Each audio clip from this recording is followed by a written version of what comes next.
Hey, Steve, are you looking forward to becoming a grandfather? I have mixed feelings, I have to admit. My wife is over the moon about the whole thing, but I feel like I'm really getting old and waiting for the curtain to rise on my last act. Really?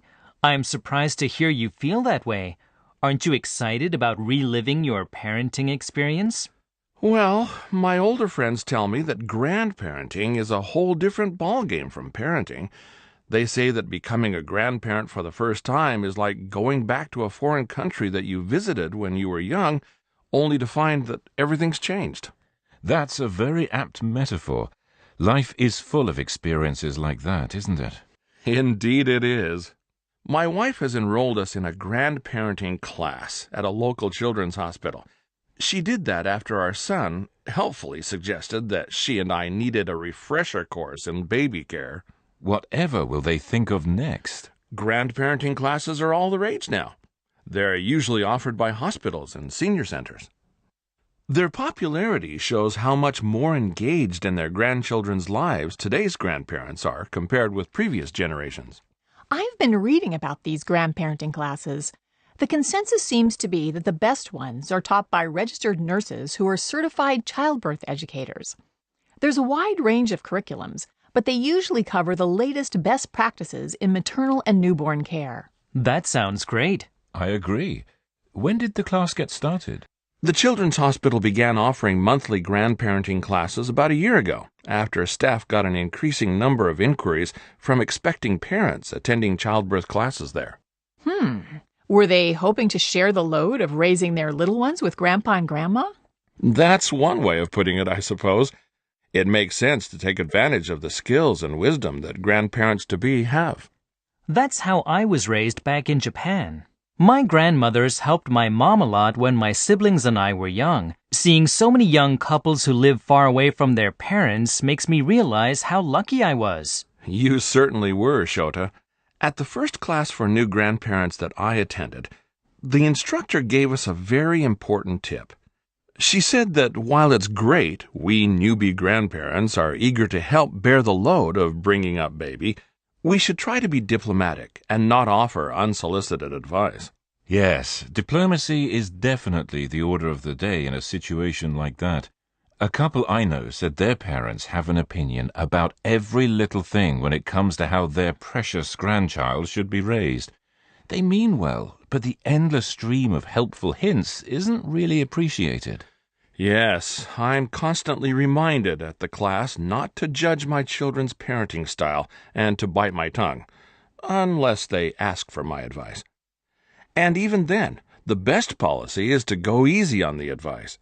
And if you find yourself disagreeing with the decisions the new parents make, shut your pie hole. At the end of the day, you're the grandparent, not the parent. I bet that's harder than it sounds. The challenge is to respect the child-raising efforts of the new parents and find reasons to compliment them, without laying it on too thickly, of course.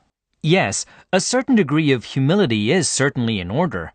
My mom says she found herself telling her mother-in-law that the way people raise children changes from generation to generation.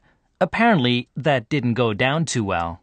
Well, your mother seems to have done a good job in raising you, based on what I can see. Thanks, Pat. I appreciate your kind words. My grandmother still feels the need to give my mother advice about all sorts of things about me, like the type of person I should marry. With all due respect, I think your dear grandma would be well advised to take up some sort of hobby. I'll avoid making a hobby of doting on my grandchild. Another thing I've learned at grandparenting class is that the more your son or daughter perceive you as being overly critical of them, the more defensive they'll be. Likewise, the more supportive you are, the more willing they'll be to establish a collaborative child-raising relationship.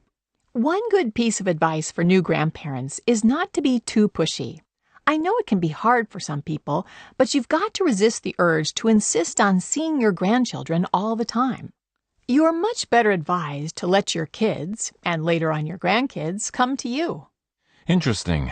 My pater and mater like to blame each other for the way I turned out. Arabella, for her part, says it's all down to me. Of course, I blame both my parents equally for my many failings, And society in general, of course. Of course. Do you think these grandparenting classes will be just a flash in the pan, Steve? I think it's safe to say they're here to stay. We're seeing long waiting lists to get in, and there's a very simple reason for that. There are a lot more grandparents these days in the United States. People are smoking and drinking less, they're exercising more and eating more healthily. So they're living longer, which means more grandparents with more time on their hands. By the way, Steve, how are your parents enjoying their retirement life in Costa Rica? They're having a great time, thanks. They're having a friendly competition with each other to see who can master Spanish the fastest. And they've taken disadvantaged local children into their home to teach them English and help them with their schoolwork. I think the lifestyle they've chosen will help keep them mentally sharp well into their old age.